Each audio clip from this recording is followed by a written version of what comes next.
Alors, monsieur le sage, pourriez-vous vous présenter, s'il vous plaît? Bonjour à toutes et à tous. Paul-Antoine Lesage, donc je suis freelance en tant qu'organisation logistique, suivi de projet consulting en événementiel, principalement sportif. Je travaille aussi avec des marques où je fais des séminaires entreprises. Ça fait maintenant un peu plus de 3 ans que je suis à mon compte. Et voilà, donc je vais sur mes 28 ans. D'accord, super. Quel a été votre parcours en amont? Comment vous avez pu intégrer notamment le secteur de l'événementiel? Je vais revenir un peu loin en arrière. Je vais revenir au lycée parce que en fait, j'ai fait un sport-études foot pendant tout mon lycée, donc pendant 3 ans. J'ai fait un bac STG, aujourd'hui ça s'appelle bac STMG. Et je m'attendais en sortant du bac à devenir footballeur professionnel. Ça ne s'est pas fait. Je ne savais pas vraiment vers quelles études j'allais me tourner. Et j'ai eu par chance d'intégrer une école de bachelor en marketing management du sport. Et c'est là que j'ai appris ce qu'était le monde du sport, les métiers, le business, le vocabulaire et l'importance des réseaux sociaux éventuellement et aussi de son identité sur les réseaux sociaux. Et c'est le fait le plus important, en tout cas pour ces 3 années, c'est que j'ai fait j'ai fait the stage, en tout cas le stage de fin d'année de la 3e année, donc 6 mois chez les éditions La Rivière. Donc c'est une boîte d'édition de magazines et ils ont une branche événementielle qui s'appelle La Rivière Organisation, où mon stage était dédié à la logistique, à la gestion du matériel, du stockage, livraison.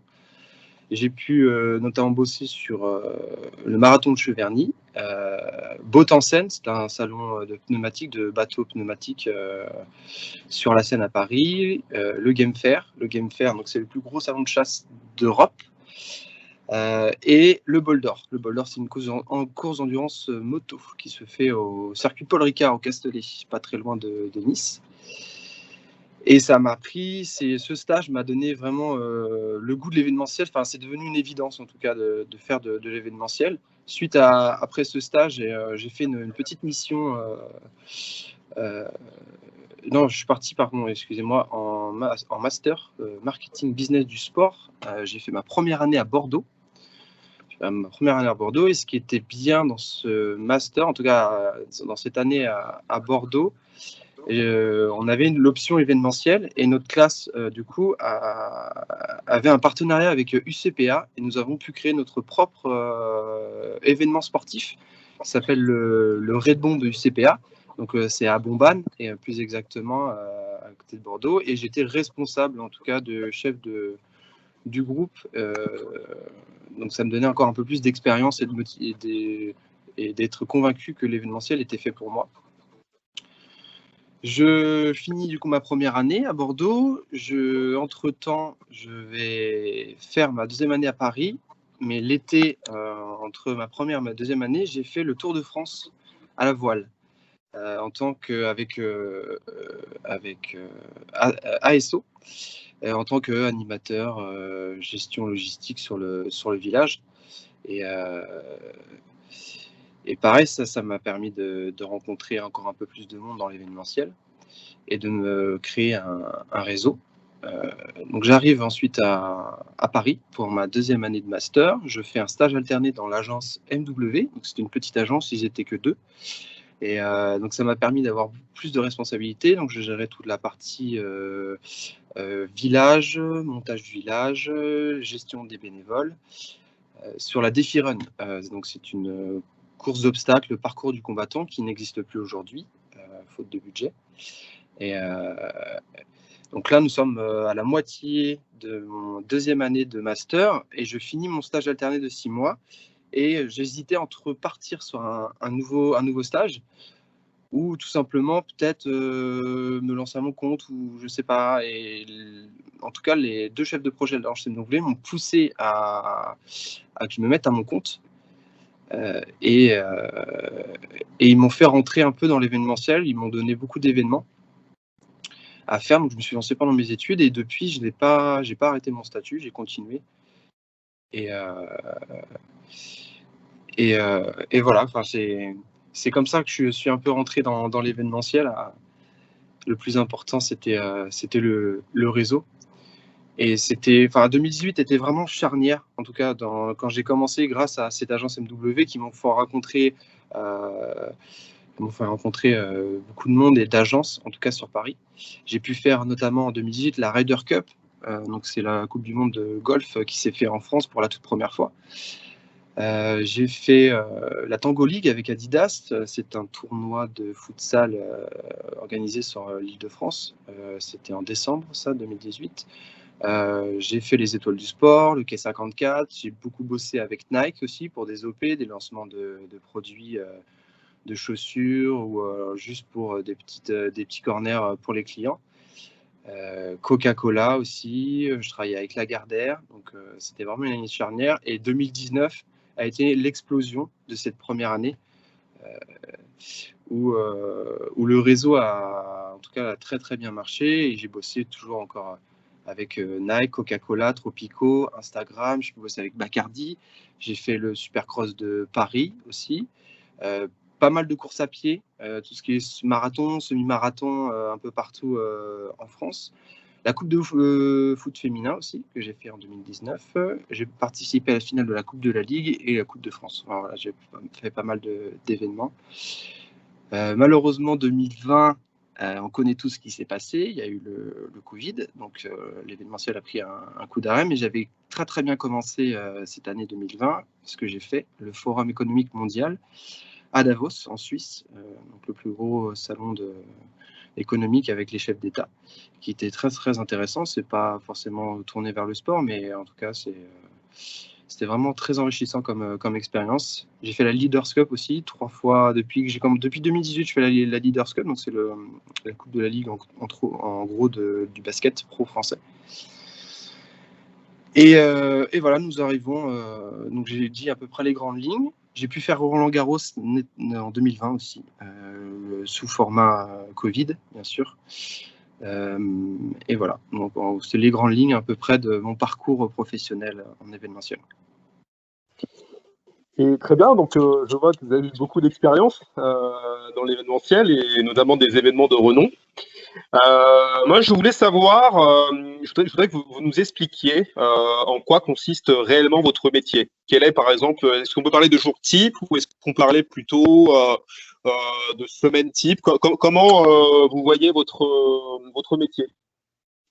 Avant tout, je propose mes services auprès d'agences ou d'entreprises ou de marques en direct pour des missions de gestion logistique, strict marketing, gestion de sponsoring, assistanat de projet. Et j'apporte mon expertise du terrain et ça peut être éventuellement, ça peut être mettre de la signalétique autour d'un terrain, ou pour une entreprise, gérer un parking, monter ou démonter un village d'accueil sur des marathons, des semi-marathons, gérer des bénévoles, des intérimaires, gérer une activation marketing avec des hôtesses. Donc ça va être un corner, donc tu vends une marque avec des hôtesses. Gérer un montage de corner, tout simplement. Ça peut être prendre des mesures, gérer des stocks. Ça, c'est à peu près toutes les missions que je peux avoir, en tout cas que j'ai pu faire. Créer, gérer un corner, un stand, que j'ai déjà dit, assistant chef de projet. Gérer un parc auto avec des chauffeurs, ce que j'ai fait à Roland Garros, ou être tour leader auprès pour des séminaires entreprises, gérer donc, un groupe de personnes. C'est très très varié, j'ai des missions très variées, ça dépend. Je vends ma prestation à la journée, mais ça peut être des jours, ça peut être une OP à 2-3 jours, une semaine ou un mois. Ça dépend vraiment ce que recherche le client et quel type d'événement on me propose. D'accord. Et est-ce que c'est un métier, vous considérez comme où il faut être polyvalent dans ce métier? Il faut être polyvalent. C'est justement, en tout cas, les 4 qualités pour exercer. Il y a pas, tu peux faire n'importe quelle école, tu peux venir de n'importe où. Le principal, en tout cas dans l'événementiel, il faut être organisé.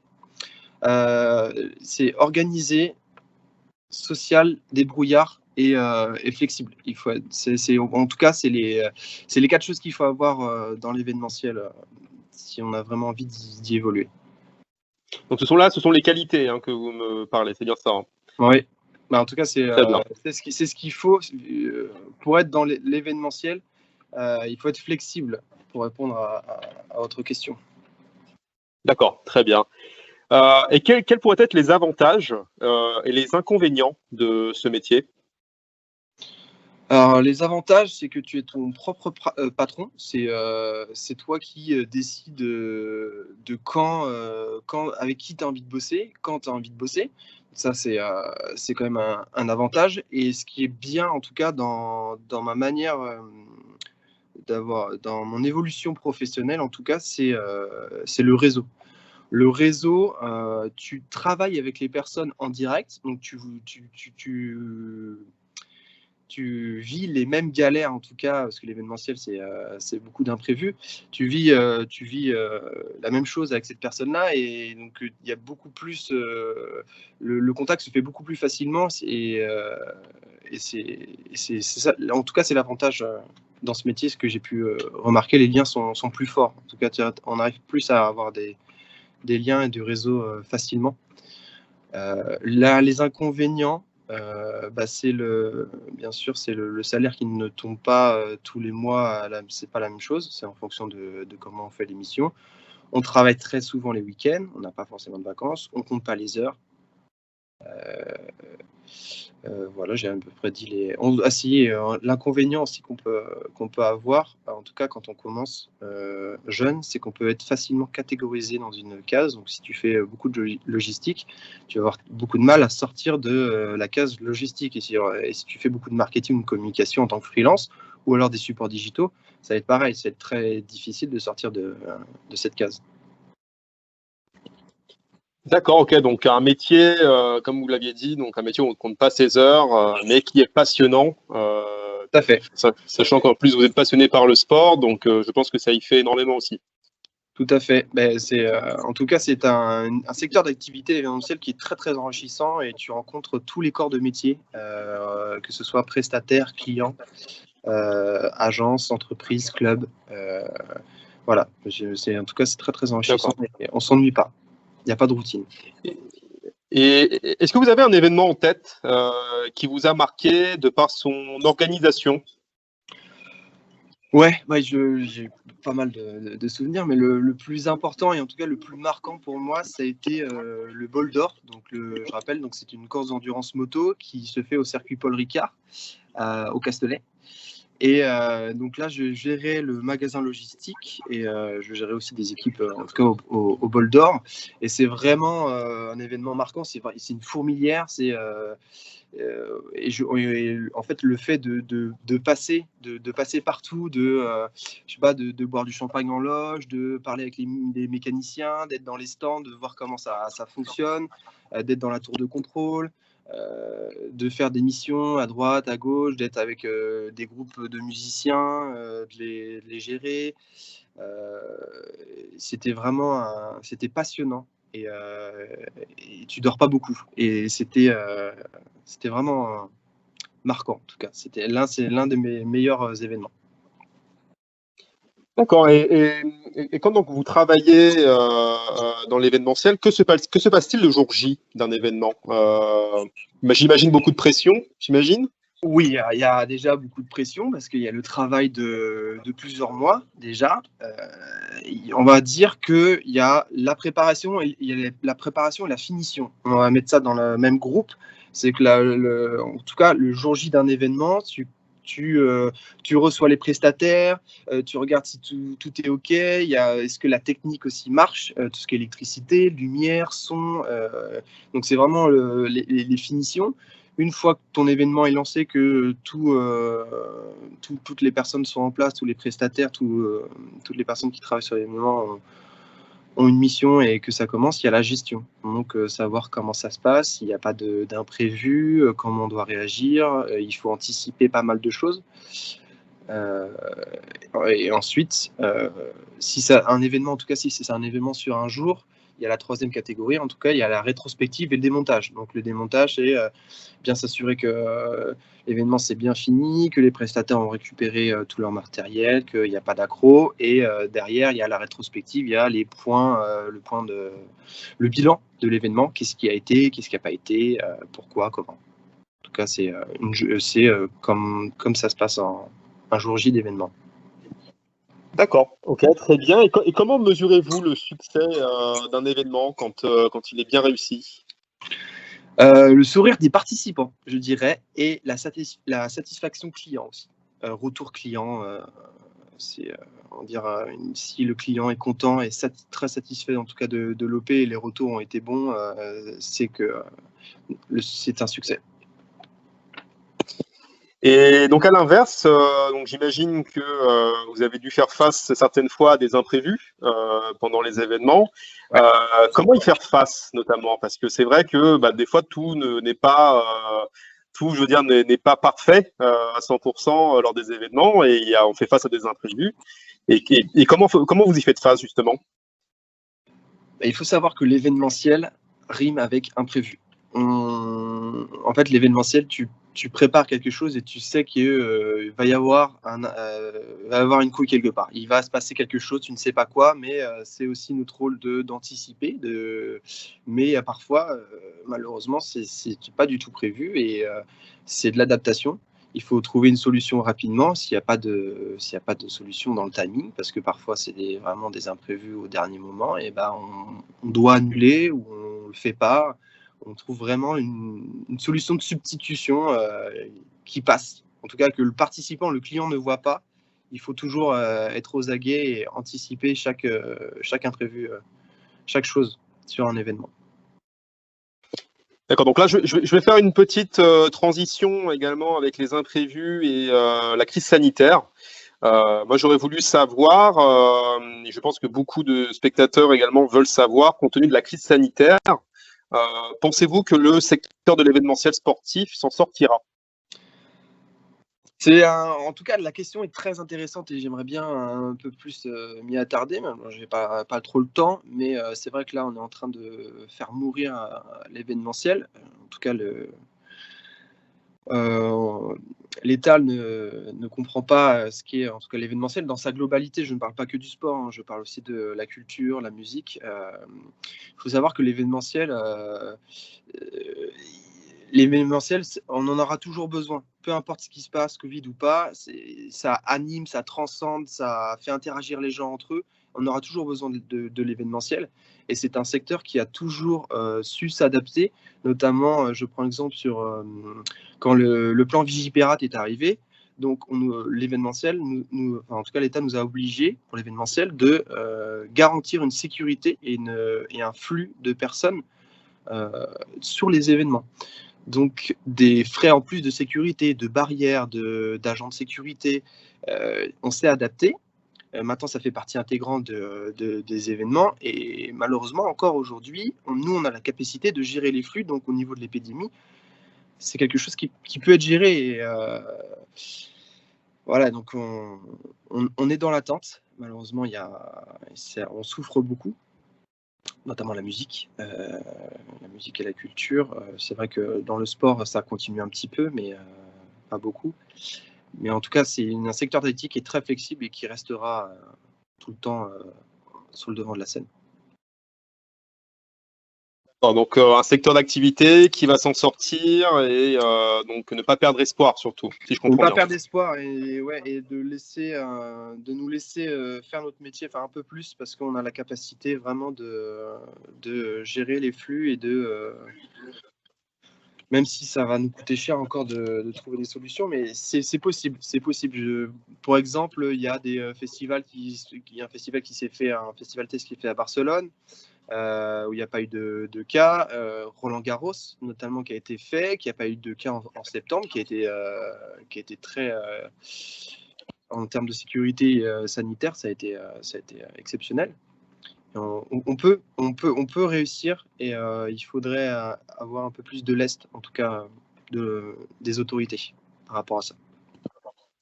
D'accord. Et alors, dernière question, que conseillerez-vous aux futurs étudiants de Winsport School Nice qui souhaitent s'orienter vers le secteur de l'événementiel? Quelles sont les choses à prendre en compte? Déjà, bosser ses études, c'est important de suivre les cours parce que c'est comme ça que j'ai appris beaucoup de choses sur le monde de l'événementiel, sur les métiers, le vocabulaire, le business. C'est comme ça que ça m'a ouvert et l'esprit en tout cas sur le monde de l'événementiel. Il y a beaucoup de métiers. Il n'y a pas forcément un poste de chef de projet ou responsable communication. Il y a vraiment beaucoup de métiers divers et variés. Et donc, il faut suivre, en tout cas, il faut aller à l'école, il faut suivre les cours. Et un truc très important, qui est très utile pour commencer le réseau, c'est qu'il faut être sur le terrain. Il faut être sur le terrain, c'est-à-dire qu'il faut faire du bénévolat. Dans le secteur du sport, de la musique, de la culture, tout ce que vous voulez, il faut faire un peu de bénévolat, faire des événements, en tout cas, je prends exemple le Tour de France, il faut faire la caravane, par exemple, pour commencer à être sur le terrain et interagir avec des gens de l'événementiel et commencer à garnir son portefeuille, pas client, mais son réseau, pardon. D'accord. Écoutez, de très bons conseils pour nos futurs étudiants et j'espère que ça a aidé certains participants, notamment de cette conférence, souhaitant notamment s'orienter vers le milieu de l'événementiel. Après, merci beaucoup, monsieur Lesage. Oui. Excuse-moi de vous couper. Un dernier mot, en tout cas, pour les étudiants qui m'écoutent. C'est vrai qu'on ne peut pas se fier sur 15-20 minutes. Si vous avez encore des questions après cet échange, n'hésitez pas. Je serai avec plaisir à échanger avec vous et donner des solutions et des noms d'entreprises qu'on peut cibler. Écoutez, c'est très sympa de votre part, monsieur Lesage. Je n'hésiterai pas à mettre sur le chat votre email.